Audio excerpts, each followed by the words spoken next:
What's up, guys? I'm BTC. Welcome back to the Respawn, the series where I answer your questions, now with new and improved editing. I'm still working on it. It's not the best ever, but I think it is definitely improving. I'm also trying to improve the way the thumbnails look as well. But overall, hopefully the video quality should be going up, and of course this is also going to help with making some of those replay compilations that you guys have been sending me. So first question, do you think an ability that stops a player from gaining ult charge temporarily could work?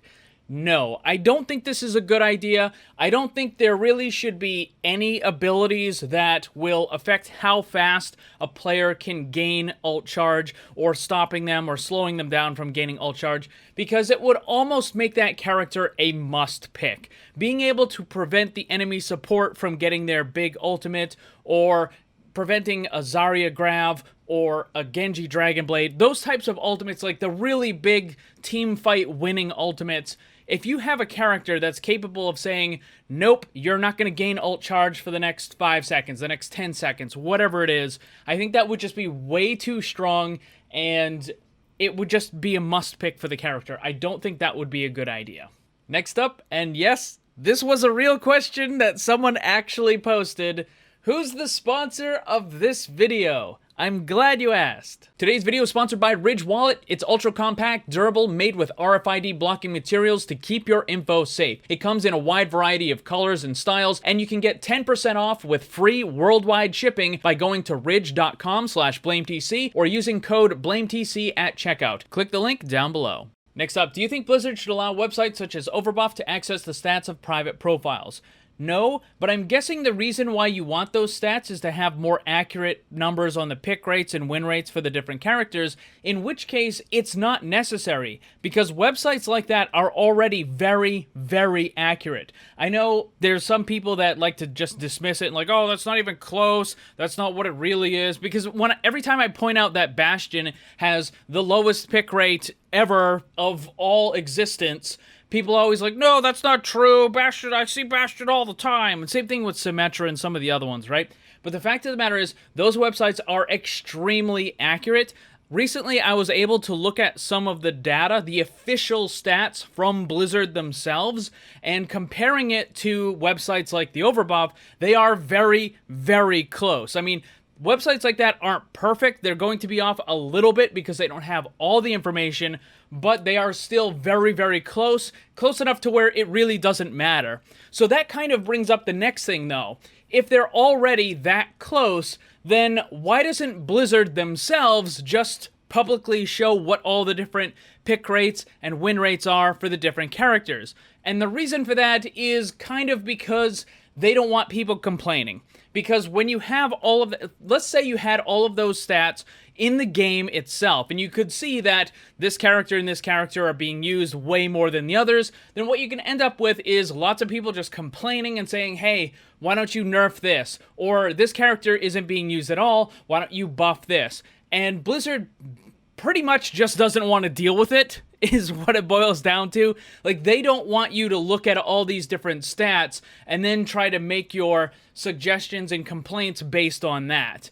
So that's kind of the situation with it, but the stats that we already have on those websites are very, very accurate after comparing them to what Blizzard officially has. So that's the long answer. Again, short answer, no, because it's not even necessary. Next up, would a character that can walk through walls be possible to balance? Yes, I think it might be a little difficult, but then again, you have to also consider what kind of ability would it be. Would it just be something like Wraith Form, where you activate it and then you just kind of move through the wall? Or would it be something where you just kind of hit the button and then you blink to the other side of the wall? I think that's kind of what you would have to do anyways. Funny enough, recently in the workshop, they added a new option where you can disable collision with the environment. So you actually can do this in the workshop game modes right now and have characters that can just walk through walls. The problem, as you're seeing on screen right now, is nothing on the other side of the buildings has any textures. And they do this in order to reduce reduce the amount of resources that each game and the clients need to use in order to show the map. And if you had a character that could just kind of go through the walls using that Wraith form example, then they would have to apply textures to the backs of all of these different things. And that would dramatically increase the amount of resources required in order to show all of the different maps. And they are not going to do that. That is definitely not going to happen. So if they wanted to have an ability that could go through walls, it would have to be more of the Blink style where you just kind of appear on the other side of the wall. And you could do that. I think it would work.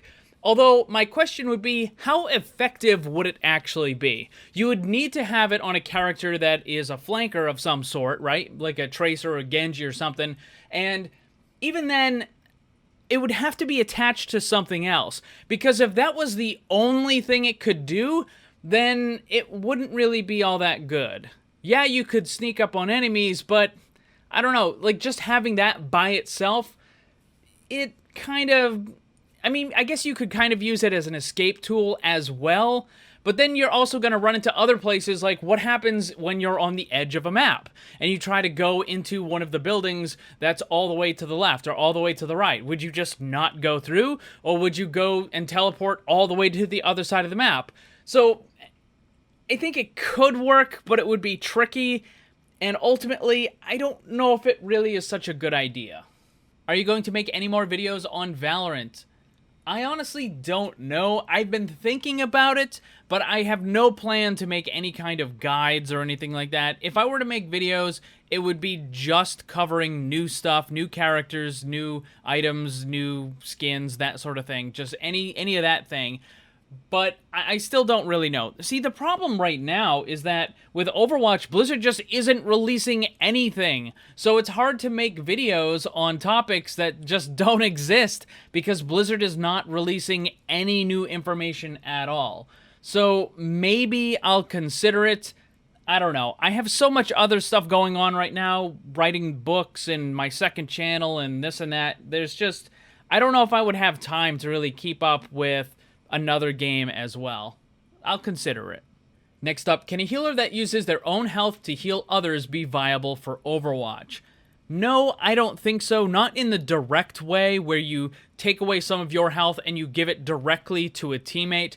I did come up with a rework situation for Moira where she would be able to remove some of her own health in order to refill her fuel gauge, and then you would still use the fuel gauge in order to heal your teammates, but you would be able to lose 50 or 75 health in order to quickly give yourself a bunch more of that healing potential. But as far as taking away your health and then giving it to a teammate, I don't think that would work. And funny enough, Blizzard actually tried that with Moira in some of her earlier designs. But the problem was that because you had to remove your own health in order to give healing to others, people weren't really all that inclined to do that because it put them more at a risk. And also, in order to counteract the reduction of your own health, they also gave Moira a pretty good lifesteal. It was much better than what she has now. I don't know exactly what the numbers were, but the idea was that you would use your own health in order to heal teammates, and then you would have this amazing lifesteal to give you your own health back. But the problem was, well, if you just didn't heal your teammates, now you could just DPS with an amazing lifesteal, and it just didn't work. So they ended up getting rid of it because they didn't want to have Moira as a DPS character. But funny enough, they kind of happened to make that anyways when they gave her the Biotic Orb, which is a pure damage ability, which is the only pure damage ability of any support in the entire game, which caused problems. So they kind of solved it a little bit, but then they made some other issues. But to answer the original question, can you use your own health to directly heal another teammate? I don't think that's a good idea, but I do think that using some of your own health and taking it away to kind of buff yourself, that would work, yes. That's going to be all the questions for this week. Thank you to everyone who submitted one. If you have a question for the next Respawn, check out the community section of my YouTube channel and leave your question there. Also, if you have any cool replays that you would like to share with great plays or funny mistakes, that sort of thing, you can send it using the information on the screen. Thanks for watching, and if you'd like to be comment of the video, then leave yours, and while you're at it, ring the bell so you never miss a new video. Also, if you want to get some cool gear, join my Discord server, or follow me on social media, then check out the links down below. And remember, always blame the controller, because it's never your fault.